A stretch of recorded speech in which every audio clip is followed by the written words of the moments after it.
Right, welcome back to the Delboy's Garage. This is part 40 of Project Bandit tailpiece.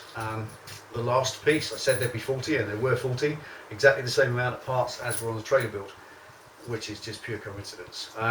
Okay, so there it is, done, that's it. I wanted to do a video today just to roll around it, show you what it looks like. The reason I've done this project on the tail, I set out with a 3-month remit to give the bike a makeover, and that involved front, back, bits and bobs, but the biggest issue was the tail, so I attacked that first until it was right, and I took my time with it, and as far as I'm concerned, for what I wanted, it's done.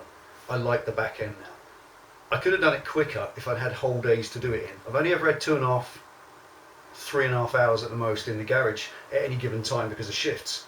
So that means still at 40 episodes, 39 episodes with the last one and a few little short ones, we're about 120 hours or so on the back end, and that's about where it goes. And imagine if so many people on the chin spoiler that I did on the Harley some time ago said, can you make me one, please? You can, but then start adding up your hours. Even if it was £10 an hour, which is not enough money by any means, that would be 1,200 quid just to do that back end. That's why choppers cost so much money when you have one built. They really do, because there's hundreds and hundreds, maybe 1,000 hours in a hand-built chopper. That's the way it goes. But I love my back end now. That's exactly as I wanted it. I'll show you what it's like in a minute. I'm going to give you some befores and afters, which I think might work. And it's important, I think, to mention as well that it is ongoing. It's a rat bike. I bought this thing something like 2.5 years ago with 20,000 miles on. It's now got 45,000 miles on, I forget. And when I first bought it, here's some befores and after.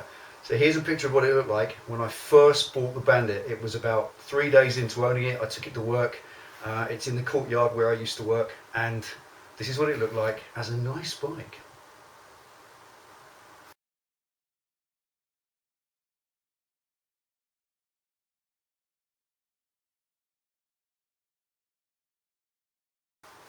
So there you go. That was nice, wasn't it?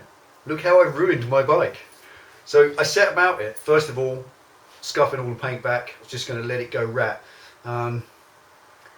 There's a whole debate over what is a rat bike, what is a survival bike, what is a real rat bike. The fact that a real rat bike can't be contrived in 3 months, it has to take 20 years riding up the road. Yeah, whatever. Heard all that. Not interested.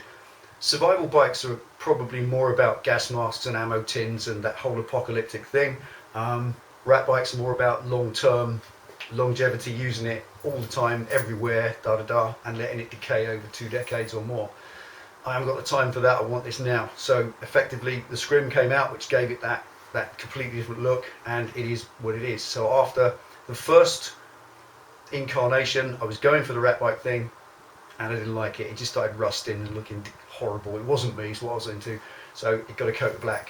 And the first makeover, the first project, were a series of about 10 videos with the scrim, probably 2 years ago now, and they're all in the library if you want to look. And laying on the scrim in the first instance, painting it up, cutting the exhaust down to half its length, which is what it is now, and that's when it started to look a little bit more like a survival bike. So here's a quick snapshot. I've only got the one. Here's a snapshot of what it looked like before I started this project. This is how I rode it around for the last 18 months, 2 years, like this.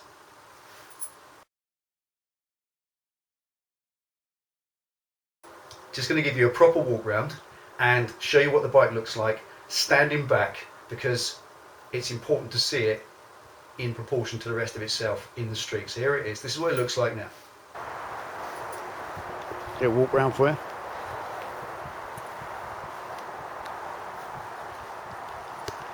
Definitely different.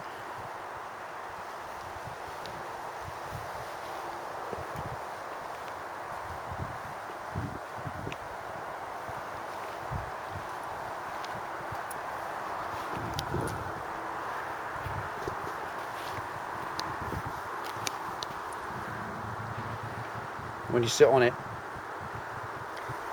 it drops down when you sit on it, probably about 3 inches at the back, so it's quite long and low looking.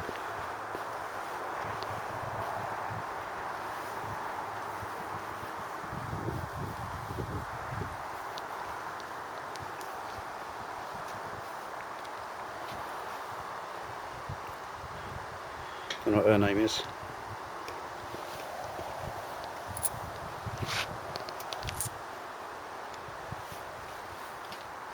Still got Floyd in place.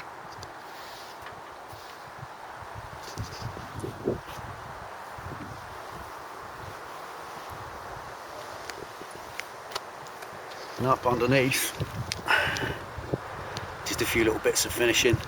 Going to block up that hole there so the rain don't spray through it. Other than that,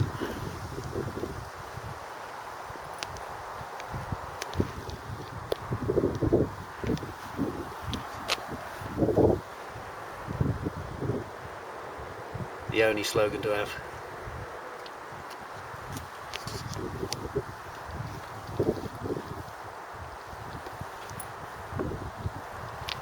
Couple of little mementos. I do like, with wrap mics, I do like mementos. Got this off my mate Jeff. A few other bits and pieces. Fizzy piston, AR80 piston, both off of bikes that I blew up years ago. Many years ago. The old exhaust are taking in quite a nice patina now. It's looking right.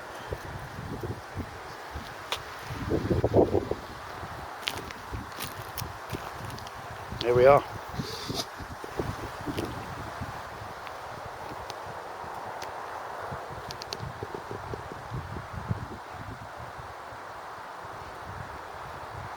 Next stop, Brightona. There you go. What do you think? I hope you like it. As far as it's concerned, that back end is cool. I love it. It might yet develop a bit more. I might do something else with it. I might add stuff to it. I don't know. But for now, that's the structural side of things, and that's done. And I love the stance. It looks longer because the tail unit's shorter. The proportions are all completely changed. The front end's going to get some work. The project will continue in the new year when the time comes to take it back off the road for the spring. It's going to be the winter bike. I've got a mudguard idea for the back wheel. That's obviously got to be fabricated. Haven't got time before tomorrow to do that. It's Saturday at the time of recording this. Brightona tomorrow. We're up well early, sparrows fart, and off with the sunrise, and we should be there about 8:45, ready to get it into the show tent. So wish us luck for the show. It should be cool. But don't expect to get anything, don't really care. But to be honest, just to get it exposed in the naked flesh, there's about 20 or 30 of you that have emailed and said you're coming down to the show, so it'd be fantastic to meet you. Looking forward to that more than anything else. Just putting some faces to some names and meeting some of you fantastic people. And the support we've had has been awesome. Thank you so much for everything. The inspiration has come partly from yourselves, and that's what's made it the bike that it is sitting there now. Finally, I just want to say I've done this last walk around video for a reason, because I want to finish the video off. This is how I believe it should be done. I've invested time in series, vehicle build series before, watching scores of episodes, and it gets to the point where you never see it truly finished, because it's very easy when you get to the last stages of a project to stop filming progress and just go off into the ether. And I think that is a bit of an insult. Nearly 2,000 or just over 2,000 people have invested their time and consideration in us, in me and Penny, in the videos, in commenting, in following it, in dialing up and looking for the next one. I know what you do. I do it too. I've got 2 or 3 people that I follow. I started doing YouTube following Dan Bethel building Project Sam, and I would dial up every day, and I was disappointed if there wasn't one. The next day would come, is there one?